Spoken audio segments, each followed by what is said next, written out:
Quand le désert avance, c'est la vie qui s'en va. La faute a pas de chance, ou Dieu qui nous foudroie. Février 2024. Avec la sécheresse qui perdure depuis plusieurs mois et en l'absence de précipitations hivernales, les vergers des Pyrénées-Orientales sont déjà sous la menace vitale du manque d'eau. Pourquoi ce manque d'eau? Voici le schéma du cycle de l'eau en partant de la pluie jusqu'à la station d'épuration. Les nuages se forment par évaporation de l'eau qui vient de la mer ou des océans et par évapotranspiration qui vient des forêts et des végétaux en général. Ces nuages amènent la pluie et la neige. Ces précipitations alimentent en surface les glaciers, mais aussi les sources qui deviennent des torrents, des ruisseaux, des rivières et des fleuves, en passant par les lacs. Elles alimentent aussi, par infiltration dans le sol, les nappes phréatiques. Ensuite, les humains interviennent. Nous captons l'eau des nappes phréatiques pour notre consommation. Et nous la distribuons dans chaque maison. Une fois que nous l'avons utilisée, c'est-à-dire on a fait la vaisselle, on a fait la lessive, on a tiré la chasse d'eau, on a pris la douche, elle part dans les égouts, direction la station d'épuration. Dans la station d'épuration, elle est nettoyée par filtrage, rejetée dans la rivière et elle retourne à la mer. Ça, c'est le cycle naturel qui existe depuis 70 ans et qui fonctionne quand tout va bien. Seulement voilà, on constate un manque de précipitations, surtout dans les Pyrénées-Orientales. Et ce manque de pluie se voit avec le niveau des rivières et des nappes phréatiques qui baissent. Certains villages sont déjà touchés. Pour avoir de l'eau potable, ce retraité n'a pas le choix. Oui, attention parce que la poignée n'est pas très solide. Il doit se rendre dans les locaux de la commune. Je viens de récupérer de l'eau pour ma belle-mère, qui ne peut pas se déplacer. Ça nous rend un peu triste, parce que quand même, il ne pleut pas, il n'y a pas de neige à montagne, donc les nappes ne se remplissent pas. Donc c'est tout à fait logique. Boule-Ternaire et 3 autres villages voisins distribuent des bouteilles d'eau à chaque habitant, car celle du robinet n'est plus considérée comme potable. On s'adapte, pour le lavage de dents, on prend de l'eau qu'on a remplie avant. Et puis on va gérer, d'une façon ou d'une autre, de toute façon on n'a pas le choix. Tous les habitants doivent s'adapter, comme Véronique. Elle peut toujours se doucher, utiliser la chasse d'eau, mais impossible de cuisiner avec l'eau du robinet, ou même tout simplement de la boire. Si on se sert un verre d'eau, l'eau, c'est de l'eau, elle est magnifique, il n'y a pas d'impureté apparente dedans, ni quoi que ce soit. Et là, elle est impropre à la consommation. Elle doit donc se limiter aux quantités d'eau fournies par la mairie. C'est un pack d'eau de 6 bouteilles par personne et pour la semaine.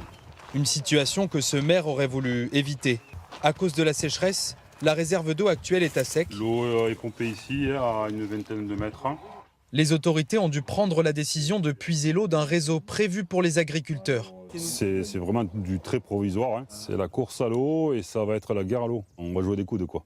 Maintenant, si le jour où il n'y a vraiment plus d'eau dans les nappes, je ne sais pas comment on va faire.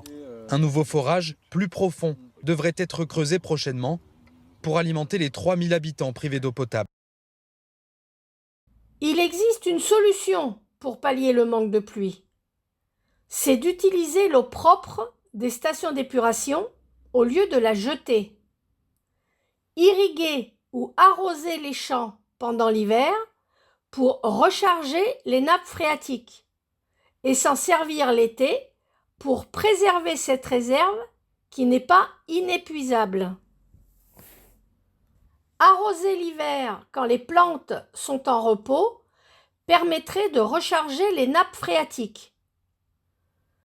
Dans ma vidéo numéro 30, qui date de l'année dernière, J'avais fait le calcul sur les stations d'épuration du département des Pyrénées-Orientales.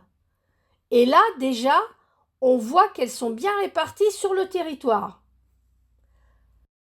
Toutes ces stations gèrent plus de 62 millions de mètres cubes d'eau par an. À titre indicatif, une piscine olympique contient 2500 mètres cubes. Une piscine familiale, elle, c'est en moyenne 60 mètres cubes. Cela revient à jeter à la mer 25 000 piscines olympiques tous les ans. Divisé par 365 jours, c'est l'équivalent de 68 piscines olympiques vidées tous les jours. Et après, on dit qu'on n'a pas d'eau. En fait, agir pour résoudre le problème, ça demande de la volonté et de l'argent.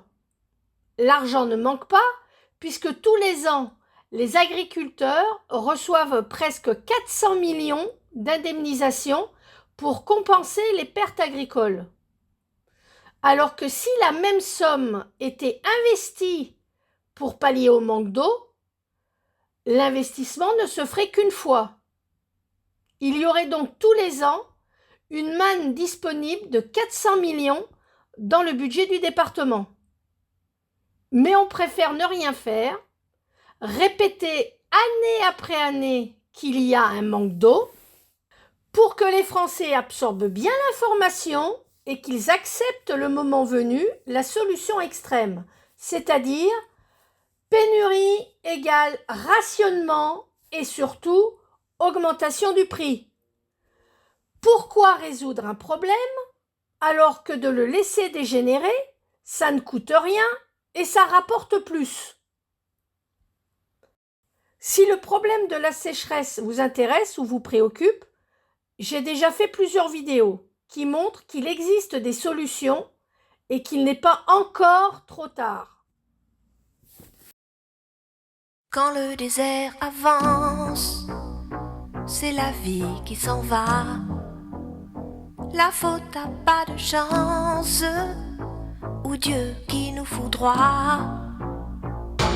Que le désert avance et l'eau n'arrive pas. Sans cette délivrance, nous n'avons plus le choix. Dis-leur que la nuit tombe sur cette affreuse urgence et que c'est sur nos tombes que le désert avance.